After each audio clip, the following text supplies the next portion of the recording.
내가 왜 이러지? 약간 울컥하네. 늙어서 그런가 보다.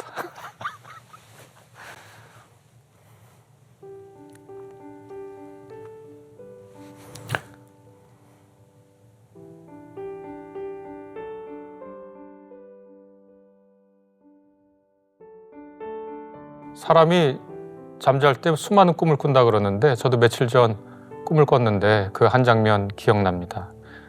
30대 한 초중반 됐을 것 같고 예전에 살던 아주 오래된 아파트인데 애들이 막 신나서 뛰어놀고 취학전 한 대여섯 살 됐을 때 집에 손님이 찾아왔는데 참 정겨운 손님이었고 아내하고 나랑 그 손님을 맞았는데 아내가 찬거리가 없다고 찬거리 사오면 자기가 맛있게 그 찬거리로 밥 만들겠다고 반찬 좀 사러 가라고 그래서 반찬 사러 나오다가 꿈을 깼어요. 근데 그 꿈을 깨고 나서 너무 좋은 거예요.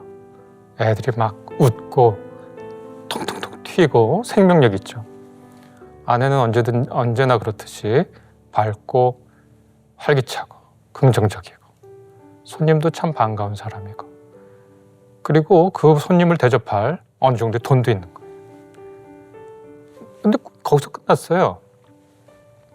깨고 나서 웬만한 꿈들은 다 잊어버리잖아요. 뭐 큰 성공을 거뒀다, 좋은 뭐 집을 샀다.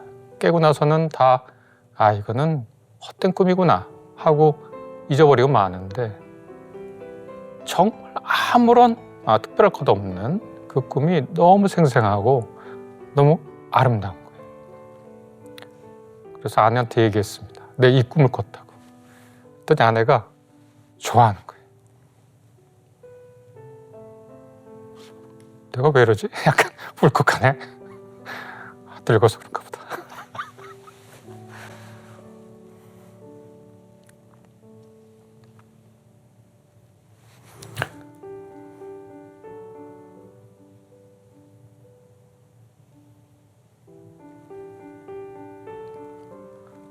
특별한 사건도 없고 극적인 전환도 없고 근데 꿈에서 깼는데 너무 그때 가고 싶은 거예요.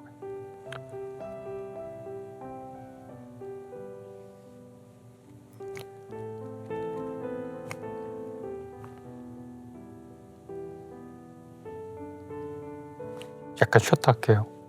오씨, 진짜 늙었나 보다.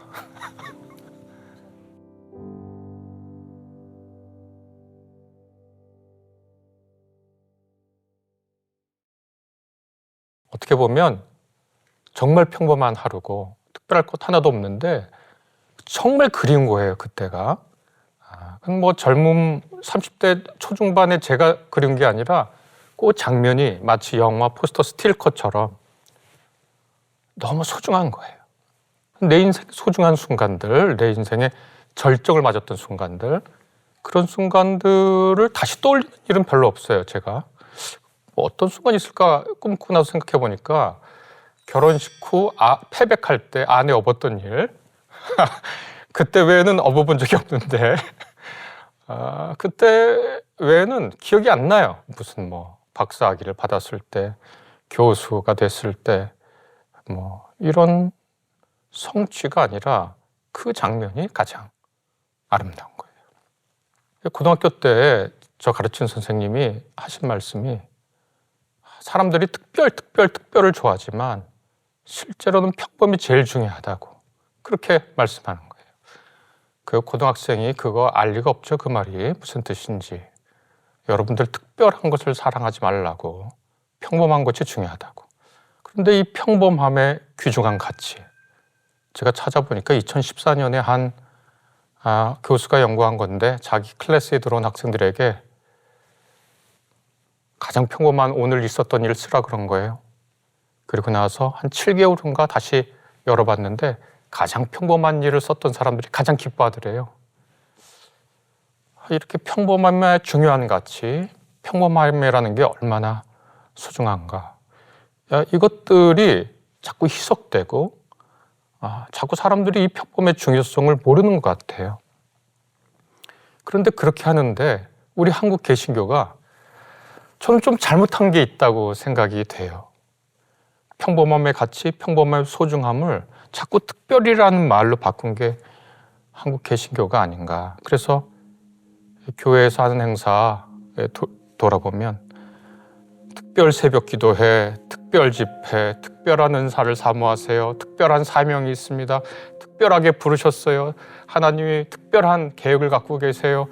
온통 특별이라는 말로 우리의 신앙생활 전반을 다 뒤덮습니다. 그리고 무엇보다도 당신은 특별한 존재예요. 그런 얘기를 그렇게 합니다.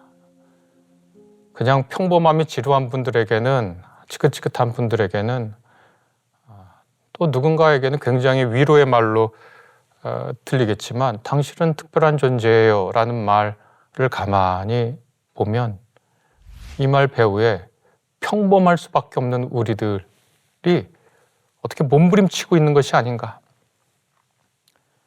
그런 생각도 해봅니다.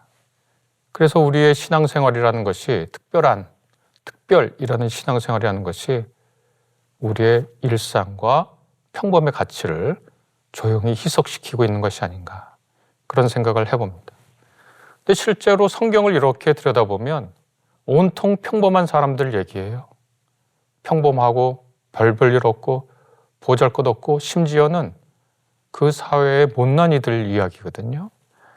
가령 구약성경 이 고대 근동시대에 보면 이름을 남기고자 애쓰고 애쓴 사람들이 있어요. 무슨 누구 함무라비 석비, 람세스 신정벽, 지금도 이집트 가면 여러 보는 오벨리스크, 이런 것들 다 보면 이름을 남기고 싶은 통치자들의 안간힘이에요. 그런데 성경은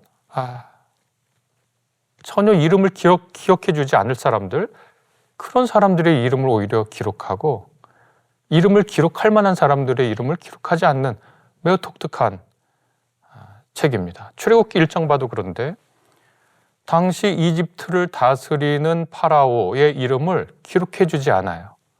아마 그 파라오는 있는 힘을 다해 자기 이름을 오벨리스크에도 기록하고 무슨 신전벽에도 기록할 수 있고 어느 공공건축물에 기록할 수 있을 거예요. 그런데 출애굽기 1장에서 기록된 이름은 두 명의 히브리 산파입니다. 시브라, 부아. 이 두 사람의 이름이 또렷하게 남아 있습니다. 어디서 태어난지도 모르고 언제 숨을 거뒀는지도 모르고 그냥 알려진 것은 히브리인들의 산파, 히브리 산파. 그 사람들이 히브리인인지 아닌지는 모르겠고 히브리인들 애 낳을 때 가서 애 낳는 거 도와주는 사람이잖아요. 누군지 몰라요. 그런데 그 사람의 이름은 기록해요. 참 놀랍죠? 제국의 질서에서 눈에 띄지 않는 사람, 그 사람의 이름을 기록하고 파라오의 이름은 기록하지 않아요. 하나님의 역사책에서는, 하나님의 책에서는 위대한 사람의 이름이 기록되지 않고 정말 자신이 할 일을 하고 평생 누군가에게 주목 한번 받지 못했지만 그렇게 살았던 그 히브리 산파 두 명의 이름이 기록되고 있습니다. 아브라함의 부르심도 마찬가지거든요. 아브라함이 갈대아 우르 떠났을 때 갈대아 우르라고 하는 위대한 도시의 통치자가 누구인지 기록하지 않고 그가 노인이 돼서 하란을 떠났을 때 하란을 다스리는 통치자가 누구인지 기록하지 않고 그저 늙고 자식도 없고 자기에게 주어진 땅도 없어서 갈 바를 알지 못하고 떠나는 한 노인의 이름만이 창세기 12장에 기록되어 있습니다. 여기서 하나님이 주목해보는 사람들이 어떤 사람들인지 드러납니다. 이미 위대한 자, 그 사람의 이름을 골라서 더 위대하게 하시기보다는 아무것도 아닌 자를 부르시고 그를 통해서 일하시기를 바라고 바울도 하나님께서 그렇게 역사하신다는 것을 고린도 전서에 잘 기록했는데 하나님께서는 세상에 미련한 것들을 택하셨다. 없는 것들을 택하셨다. 존재하지 않는 것처럼 취급되는 것들을 택하셨다. 제가 것들이라고 말하니까 좀 불편하게 들릴 수 있지만 것들 이렇게 번역하는 게 정확하거든요. 제가 그걸로 책 쓴 거 있는데 아무것도 아닌 것들의 기쁨 이런 책을 썼는데 기독교 출판사 외에 다른 출판사에서 일반 출판사에서 이른바 냈는데 그 편집자가 몇 번 수정을 요청했어요. 아무것도 아닌 자들의 기쁨이 하면 안 되겠습니까? 그래서 제가 얘기했어요. 이 세상에서 것들로 취급받는 것들. 아무것도 아닌 것이라고 제가 번역한 것의 상대어는 잘난 것들의 반대말이라고, 반대어로, 상대어로 써 있다고. 잘난 사람들의 반대어는 못난 사람들인 것 같은데 실상 잘난 사람들의 반대어는 이 세상에 존재하지도 않았을 것 같은 사람들 가리키잖아요. 그러니까 아무것도 아닌 것들 이렇게 번역하는 게 바울의 원래 취지에 맞다고. 그렇게 약간 우겨서 제 책 제목을 그렇게 정한 바가 있습니다. 창세기 출애굽기뿐만 아니라 바울뿐만 아니라 마태복음서에도 그렇습니다. 마태복음서 1장에 왕의 족보로 되어 있습니다. 14대씩 나눠서. 그래서 보면 왕의 족보로 화려하고 대단한 것처럼 보이지만 거기 나온 인물들 하나하나를 보면 그 왕의 족보라고 하는 것이 평범함으로 가득 차 있다는 걸 보게 됩니다. 예를 들어 아비훗, 엘리야김, 아소르, 사독, 아킴, 엘리웃 이분들은 누군지 몰라요. 구약 성경에 찾아봐도 잘 나오지 않아요. 어떻게 태어났는지, 어떻게 죽었는지, 무슨 일을 했는지 알 수 없습니다. 그냥 평범한 분들이에요. 어느 누구나처럼 그냥 태어나서 밥 먹고 자기 일하다가 사랑하는 사람 만나서 결혼하고 아주 복받아서 애 낳고 그리고 자기 인생이 어떻게 흘러갈지 어떻게 끝맺을지 자기 후손에게 어떤 일이 일어날지 전혀 모른 채로 숨을 거뒀어요. 예수님의 족보에 이름을 올렸지만 평범한 분들이었습니다. 더 나아가서 그저 다른 사람들에게 무시받을 만한 사람들의 이야기도 있습니다. 가령 다말, 라합, 룻, 우리아의 아내 이런 사람들은 고통의 삶을 산 여인들입니다. 유대인들의 입장에서 볼 때 여인들이 족보에 오르는 것도 이상하고 또 나아가서 여기 나온 사람들은 자기 삶의 가장 소중한 것들을 잃어서 삶이 피폐해진 분들인데 평범보다 더 어려운 삶을 사는 분들인데 이분들 모두 왕의 족보에 이름을 올리고 있습니다. 그러니까 아무것도 다른 사람 앞에 내세울 거 없고 아무것도 자랑할 거 없는 사람들이 바로 예수 그리스도의 족보에 오른 사람들이에요. 이것이 핵심 메시지입니다. 하나님께서는 어디에 거하시냐? 그냥 평범한 사람들, 그 사람들 속에서 하나님이 계신다. 이런 사람들의 평범한 일상이 하나님이 가장 소중하게 생각하시고 돌보는 것이다. 그렇게 말할 수가 있겠죠. 한국 개신교 다시 돌아와 볼까요? 제가 아까 조금 비판적으로 한국 교회는 온통 특별뿐이다 그렇게 얘기했는데 어떻게 하다가 이렇게 됐나? 아마 크게 두 가지 정도 이유를 저는 떠올려 봤습니다. 하나는 부흥운동이라 그럴까? 그런 겁니다. 한국 교회 이렇게 보면 부흥, 열정, 성령 체험, 특별한 체험, 강력한 체험, 회심 체험, 극적인 변화 이런 들에 굉장히 익숙해져 있는 것 같아요. 회심의 극적인 순간, 성령의 임재, 방언, 신유. 그러니까 일상적이지 않은 특별한 무엇들을 그것을 은사라고 생각해서 그것을 계속 쫓아다니고 그것이 강렬하게 자기 삶에 임하기를 바라는 그런 부흥운동 유산이 우리에게 있는 것 같습니다. 그런데 특별한 것은 한두 번이면 됐지 그 후로 하나님이 계속 그것을 주실 이유도 없고 주셔서도 안 됩니다. 예수께서 기적을 베푸실 수 있는 분이지만 기적을 베풀어 달라고 하는 사람들에게 그 기적 베풀어 달라는 요청을 거절하시잖아요. 기적은 특별한 것인데 예수님이 중요하게 생각한 것은 특별한 순간이 아니라 너의 일상 속에서 살아가는 것이니까요. 그 다음에 우리 한국 개신교가 왜 이렇게 특별을 외치나 가만히 생각해 봤더니 이른바 성공주의 신화와 자본주의적 생각의 결합 같다 이런 생각을 합니다. 당신은 특별합니다. 하나님은 당신을 향해 특별한 계획을 갖고 있습니다. 이 언어는, 이 말은 위로의 언어처럼 들리지만 그 구조는 사실은 지금 광고 시장이 우리한테 하는 말이랑 똑같이 들리거든요. 당신은 특별합니다. 광고가 그렇게 얘기하면 그 다음에 하는 말은 당신의 특별함을 돋보이기 위해서 이 물건을 사세요입니다. 그러니까 자신이 들고 있는, 자신이 갖고 있는 어떤 물건이 자신의 특별함을 보장해 준다고 자꾸 착각하게 만들거든요. 저는 우리나라 마케팅 역사에서 가장 성공한 마케팅이 럭셔리를 사치품이 아니라 명품으로 바꾼 일이라고 생각합니다. 럭셔리라고 하는 걸 딱 영어사전에서 찾아보면 사치품이거든요. 그런데 우리나라에서는 명품이라고 번역해요. 어떤 사람이 나 명품 하나 갖고 싶어. 이거는 말이 되는 것 같아요. 그런데 나 사치품 하나 갖고 싶어. 그거는 말이 안 되잖아요. 왜 이른바 사치품, 명품을 필요로 할까요? 이것이 자신의 특별함을 보여줄 수 있을 거라는 착각을 자꾸 불러일으킨단 말이죠. 우리 모두가 특별하다면 더 특별하다 하려고 노력하겠죠? 그러면서 특별하지 못한 삶, 특별하지 않은 나, 이것들은 모두 어느 순간 보통의 삶인데도 결핍으로 느껴지고 미달로 느껴지고 실패로 느껴져요. 제가 지금 가르치는 학생들, 십몇 년 전 가르치던 학생들은 그런 질문을 안 했거든요. 가령 보고서를 써오잖아요. 그럼 제가 B를 줘요. 어떤 보고서.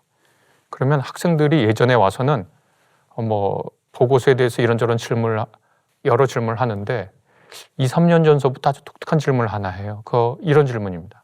교수님, 제가 뭐가 부족해서 B를 맞았나요? 이 보고서가 B인가요? 이렇게 물어보거든요. 그 말을 들으면 저는 굉장히 낯설어요. 왜냐하면 B는 잘한 거거든요. A는 엑설런트한 거고 아주 뛰어난 거고 B는 잘해서 B예요. C는 보통이야. D는 부족해. 그러니까 D 맞은 학생이 와서 교수님 제가 뭐가 부족한가요? 그러면 말이 돼요.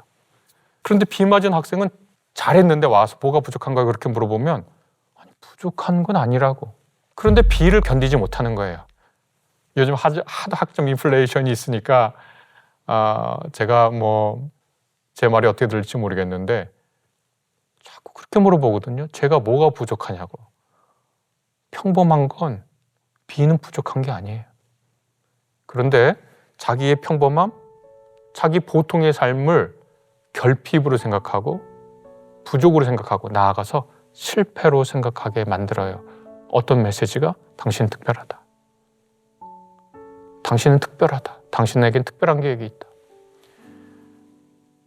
위로와 격려의 메시지일 수 있지만 가만히 생각해보고 우리 사회의 자본주의적 시장, 광고의 언어 생각해보고 부흥운동의 그 유산 생각해보고 성공주의 신화를 생각해보면 특별의 이야기가 가장 깊은 곳에서 우리를 얼마나 좌절시키고 있는지 알 수 있습니다.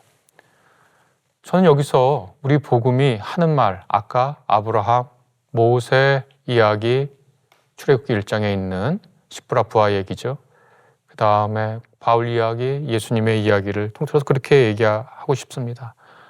복음은 너는 특별하다 이렇게 말한다기보다는 복음은 너 참 평범해. 그리고 그래서 너는 사랑받아.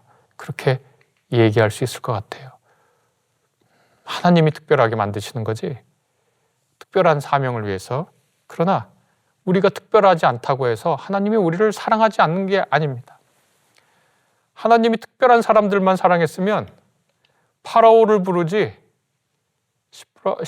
십보하고 부하 부르지 않습니다. 하나님이 특별한 사람 사랑했으면 함무라비를 부르지 아브라함 부르지 않습니다. 왜 우리는 그렇게 특별해지고 싶은가요? 그 욕망을 가만히 살펴보면 르네 지라르라고 하는 프랑스계 한 미국인 학자가 한 말이 떠오릅니다. 이분은 인간의 욕망은 본질적으로 모방한다. 모방 욕망이라고 봤는데 우리가 어떤 대상 자체를 욕망하는 게 아니라 어떤 사람이 그 대상을 욕망하는 그 욕망을 모방한다는 거죠. 그렇다면 특별해지려고 하는 욕망을 보면 결국 남들보다 두드러지고 남들보다 돋보이려고 하는 끊임없는 타인의 시선에서 자기의 삶을 평가하고 비교하고 점검해 보려는 거거든요.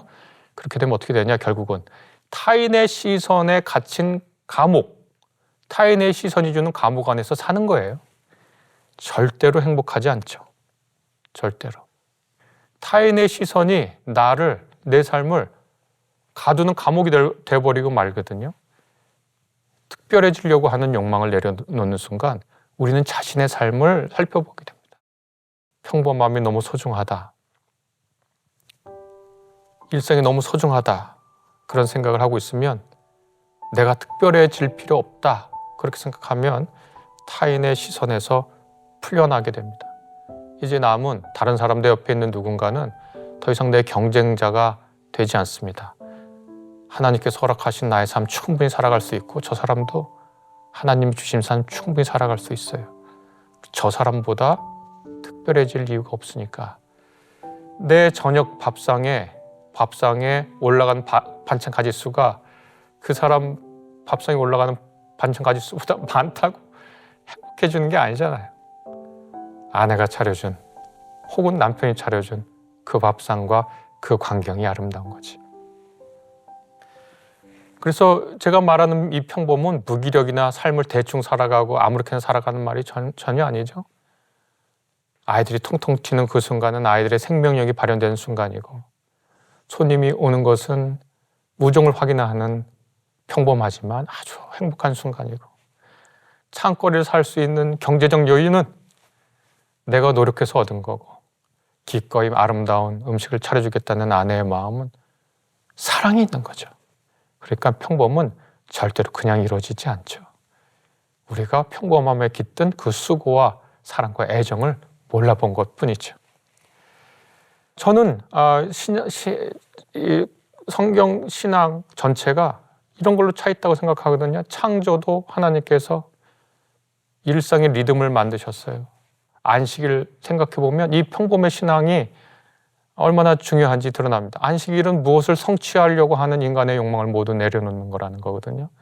창조는 아침, 저녁 때에는 일상의 리듬을 우리에게 주셨고 안식은 어떤 것도 성취할 필요가 없는 그래서 우리가 무엇을 성취해야 우리의 존재 가치가 있는 것이다 라고 하는 성취주의를 우리에게서 벗어나게 하고 성육신은 정말 그 마구간에서 태어나신 예수님을 통해서 평범함, 어떨 때는 못남마저도 하나님의 정성이 깃든 삶의 자리라는 걸 우리한테 깨우쳐 줍니다. 그리고 저는 가장 아름다웠던 게 부활 후의 예수님의 행적이거든요. 만약에 승리주의의 기독교였다면 예수께서 부활하시고 난 후에 맨 처음에 빌라도 하나 유대인 대제사장이나 장로들에게 딱 나타나서 너희가 나를 죽였지만 나 살았다 부활했다 이렇게 외치셔야 될 것 같아요. 근데 예수께서는 오로지 자기 제자들에게 나타나셨어요. 그리고 뭐 하셨냐 보니까 밥 차려주셨어요. 요한복음서 보면 예수께서 부활하신 후에 티베리우스 호숫가, 디베리아 바다 호숫가라고 우리 개역개정에 번역했죠. 거기에 나타나셔서 무슨 어마어마한 선포를 하시거나 어마어마한 기적을 베푸신 게 아니라 아침밥 차려주셨어요. 숯불 피우고 생선 굽고 빵 떼서 나누고 가장 평범한 보통의 아침 식사 어부들이 먹는 거잖아요. 숯불 피워서 잡은 고기 굽고 거기 있는 빵 떼어서 서로 나눠 먹는 아침 식사. 부활한 예수님께서 가장 하고 싶었던 게 뭐냐? 제자들하고 같이 아침밥 먹는 거다. 너무 아름답지 않습니까? 예수께서 아침밥을 먹고 싶었던 거예요. 그게 우리의 신앙, 우리의 가장 깊은 곳에 있는 신앙이다. 그렇게 얘기할 수 있을 겁니다. 저뿐만 아니라 수많은 분들이 그 아름다운 가족의 식탁을 그 소중한 순간을 기억할 겁니다. 혹 어떤 분이 제가 잘잘법 나오니까 또 대학에서 가르치니까 지는 특별하면서 남들 보고 평범해지라고 하는 게 말이 되냐 그런 얘기 할까 봐 그러면 이미 약간 어떤 의미에서 약간 특별해진 분들에게 그럼 무슨 얘기할 수 있겠는가? 노자의 도덕경에 보면 거기에 그런 구절이 있습니다. 천지불인. 천지는 사적인 다정다감이 없다. 그래서 어떻게 얘기하냐면 천지는 추구, 사람을 축으로 대한다 이렇게 되어 있는데, 축구가 뭐냐면 지푸라기로 만든 개거든요. 하늘에 제사 지내기 전에 노자 시대 때 지푸라기로 개 만들어 놓고서 아주 신성하게 조심하게 다뤄요. 그러다가 제사가 끝나면 언제 그랬냐는 이렇게 지푸라기 개를 던져버려요. 혹시 어쩌다가 특별한 일을 하게 된 분들이 계시면 하나님께서도 그 특별하게 만든 어떤 사람을 추구처럼 대하실 수 있다. 특별한 목적을 위해서 잘 사용되고 나서는 그냥 평범의 그 상태로, 지푸라기의 그 상태로 돌아가는 것이다. 그거를 이른바 특별히 목사님들, 목회자들, 한국교회 지도자들이 마음에 둬야 된다.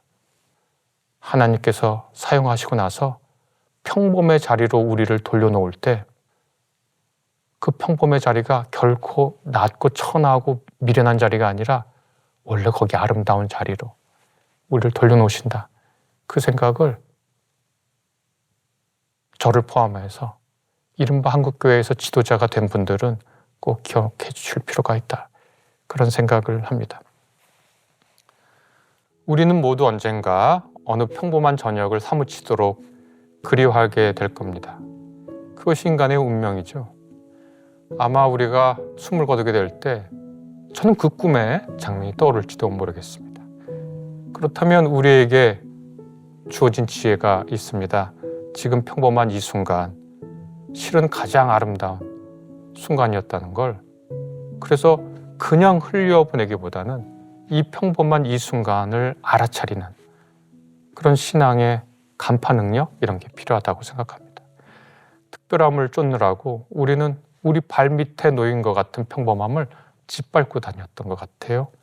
더 큰 은혜, 더 특별한 은사, 더 두드러진 그런 선교의 자리, 높은 고지를 점령하자, 이런 말 때문에 정작 지금 곁에 있는 수많은 아이들의 웃음소리, 사랑한 사람의 얼굴, 몸짓, 표정, 함께 둘러앉은 식탁의 온기, 나한테 실없이 건넸던 농담, 그런 것들을 모두 평범하니까 아무것도 아닌 것처럼 치부해 보일 수도 있습니다. 그러나 우리가 봤듯 하나님은 평범함 속에 같이 계시고 어떨 때는 더 낮은 자리에 함께 계시죠. 파라오가 아니라 산파의 이름을 기억해 주신 하나님, 화려한 정점이 아니라 무명의 사람들로 족보를 채우시는 하나님, 첫눈 같은 표적이 아니라 아침에 제자들의 아침밥, 특별할 것도 없어요. 그 아침밥을 차려주신 예수님의 손길이 하나님이 얘기해주고 싶고 부활한 예수님이 알려주고 싶은 진리가 아니었나, 그렇게 생각해 봅니다. 특별함이 아니라 평범함에 하나님이 더 오래 머무신다, 우리가 그렇게 고백한다면 우리가 평범해지는 거 두려워할 필요도 없고, 보통의 삶을 사는 거 무서워할 필요도 없고, 우리의 평범과 보통 속에 하나님 계신다는 걸 믿으면 참 행복하게 그 가치를 새로 발견하면서 살 수 있을 것 같습니다. 그래서 오늘 저나 여러분 모두 오늘 하루에, 특별히 저녁에 이 잘잘법 공개되니까 오늘 저녁 하루 저녁의 평범함을 그냥 흘려보내시지 말고 그것이 언젠가 우리에게 가장 소중하고 되돌아가고픈 순간이었다고, 그렇게 기억할 거라고, 그런 생각하고 지금 이 순간을 너무 소중하게 지냈으면 좋겠습니다.